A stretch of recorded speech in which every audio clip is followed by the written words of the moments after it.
మునగాకు కారం పొడి అయితే వేస్తున్నా. మునగాకు కారం పొడికి కావాల్సిన పదార్థాలు అయితే మీతో అయితే షేర్ చేస్తాను. జీలకర్ర, ధనియాల పొడి, నువ్వులు, పల్లీలు, ఎల్లిపాయలు, మిరపకాయలు, కొత్తిమీర, పుదీనా, కరివేపాకు, చింతపండు, మునగాకు, శనగపప్పు, పెసరపప్పు. స్టవ్ ఆన్ చేసి కడాయి అయితే పెట్టి ఫస్ట్ అయితే పల్లీలు ఎంపుతున్నా, నువ్వులు అయితే ఎంపుతున్నా, శనగపప్పు, పెసరపప్పు అయితే ఎంపుతున్నా, మిరపకాయలు అయితే ఎంపుతున్నా. అయితే నూనె వేసి కరివేపాకు, మునగాకు అయితే మంచిగా ఎంపుతున్నా. అలాగే కొంచెం అయితే కొత్తిమీర, పుదీనా ఉడకంగా వేస్తున్నా.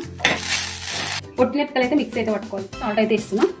పల్లీలు, నువ్వులు, శనగపప్పు, పెసరపప్పు, జీలకర్ర, చింతపండు, ఎల్లిపాయలు, కరివేపాకు, అలాగే పుదీనా, కొత్తిమీర వేసి మంచిగా ఎంపుతుంది కదా ఉడకంగా ఇందులో వేస్తున్నా.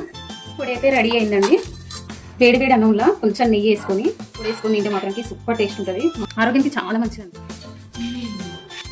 ఫ్రెండ్స్. ఇట్లా వేసుకుని తింటే మాత్రానికి సూపర్ టేస్ట్ ఉంటుంది. సెలెక్ట్ చేసి బై.